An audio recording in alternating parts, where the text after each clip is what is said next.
We all know that an incompetent villain can ruin a work no matter how good it is. And on the other hand, a really badass villain can make a work that's not so good reach sky-high levels of quality. After years of watching Thai cartoons and reading inverted comics, I've reached a conclusion about villains. Some people might find my point of view interesting. Others might give me the Captain Obvious Award of the Year, and others will say, "Sir, do you want a bag or not? This is a supermarket, and there are customers waiting." Anyway, what I mean is that I've realized anime villains can be grouped into three very distinct categories. I'm not joking, I think there are only three types of villains, which we're going to calmly analyze next. Let me clarify this before you mention it in the comments. But Villains like Yuhiro aren't included here because he's not like those groups you mentioned, Beals. young people need to learn to tell the difference between a villain and an antagonist. I'm not going to dwell on this too much, but Yuhiro, just to use a recurring example on my channel, isn't a villain, he's an antagonist.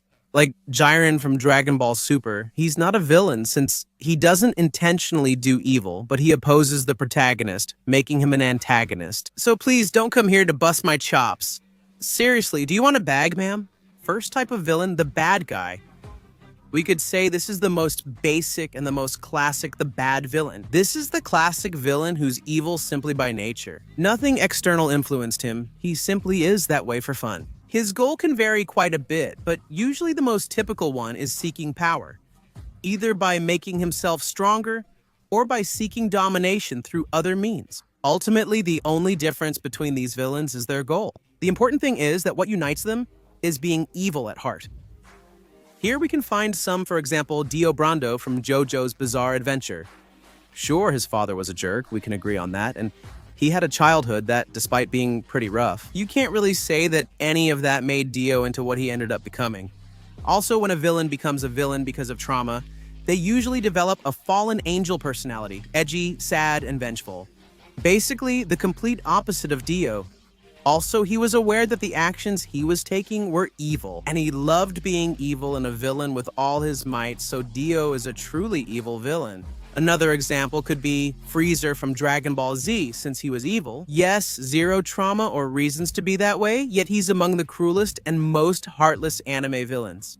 Doesn't he hesitate to destroy a planet with thousands and thousands of intelligent living beings in an instant, and after that go grab some beers with Dodoria and Zarbon?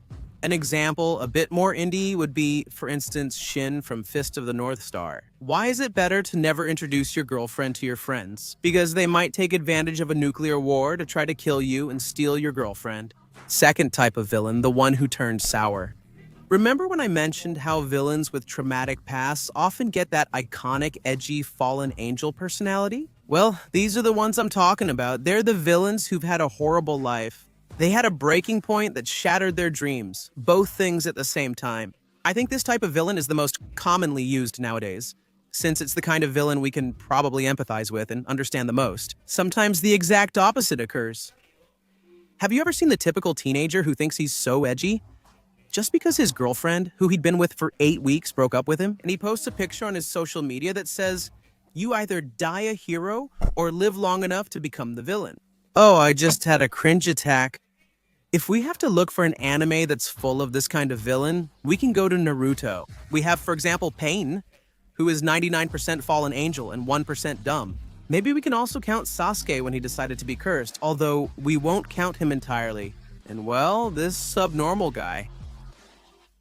An example outside of Christ anime could be Beelzemon from Digimon Tamers. I know he hasn't had the most horrible past, but he fits the rule of being the temporary villain of the series due to past traumas. I just needed to talk about this amazing being, okay? I love you, Beelzemon. Third type of villain, the one who thinks he's a good guy. This is the villain who believes that all his repulsive and horrible actions are completely justified because they seek the good of the world. Are they the embodiment of the end justifies the means? For me, this is the most twisted type of villain, because even though it's extremely obvious that what they do is disgusting, they believe everything is fine and nothing's wrong. They embody cynicism. Besides, they tend to be the most stubborn and destructive. Since their unstable minds usually react in a distorted way, they are extremely aggressive when they don't get what they want. Similar to little kids or JoJo fans when they see a dick they can't suck. Just kidding, just kidding, just kidding. I'm sorry, I love Speedwagon, Joseph, and Dio. Please don't kill me. A prime example in the face of this villain group is Light Yagami, also known as Kira. Everyone knows there's unresolved sexual tension between us. He was stubborn, always believed he was right, and lacked both conscience and empathy. He was both the protagonist and the villain of his manga. Being one didn't exclude the other.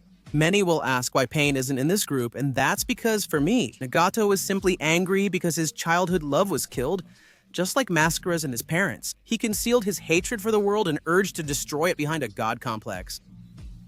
Another example is Akainu from One Piece. It's true he's not exactly a villain in the manga, but he walks the line between villain and antagonist. To me, his actions are more like those of a villain than those of an antagonist like Smoker. But we'll have to wait and see how the Fleet Admiral's personality and actions develop. For now, with his strict view of absolute justice, he becomes a villain who believes that everything he does is right because he has a so-called good goal, which is to eradicate piracy. But old man, he killed one of his subordinates just because he was afraid. That's crossing the line, since I see little injustice, absolute or partial. But wait, it's not over yet. I know I said that villains can be grouped into 3 distinct categories. But what about those who meet the conditions of 2 or even all 3 groups? I call these the mixed villains, and they seem more interesting than any others. A pretty interesting example that comes to mind is Doflamingo from One Piece, who is also my favorite. By the way, let's see. Dofai displayed negative and possibly evil attitudes as a child. To a greater or lesser extent, yes. Does he do bad things knowing they're bad?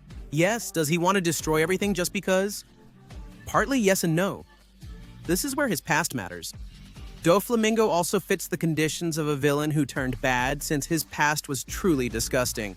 To the extreme, and obviously his past, it reinforced that I don't think Doflamingo's evil behavior came out of nowhere. For example, Mascaridas's evil personality formed due to his painful past and loss. On the other hand, Doflamingo was already pretty tough, cold, and mean since he was a kid. But all of this was taken to the next level, to the 20th power, when people treated him the way they did. And his father, well, his mother died because of his father's incompetence and negligence. You can't be more useless than this guy. That's enough material for another video. Anyway, fighters, I think this video is over. Don't forget to share your thoughts in the comments. I love reading and replying to everyone. You already know the link to Discord and my Twitter. Follow me, please, because you're not following me yet, and you know it. Fighters, give it your all.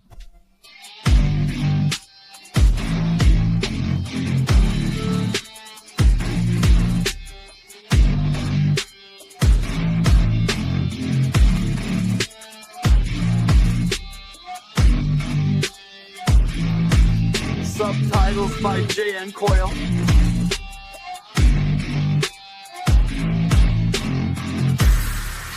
Subtitles by J.N. Coyle. J.N. Coyle subtitles. Subtitles by J.N. Coyle. Subtitles by J.N. Coyle. Subtitles J.N. Coyle.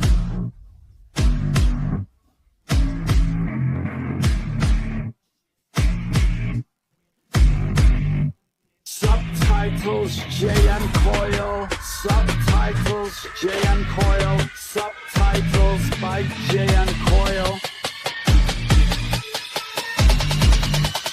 Subtitles J.N. Coyle.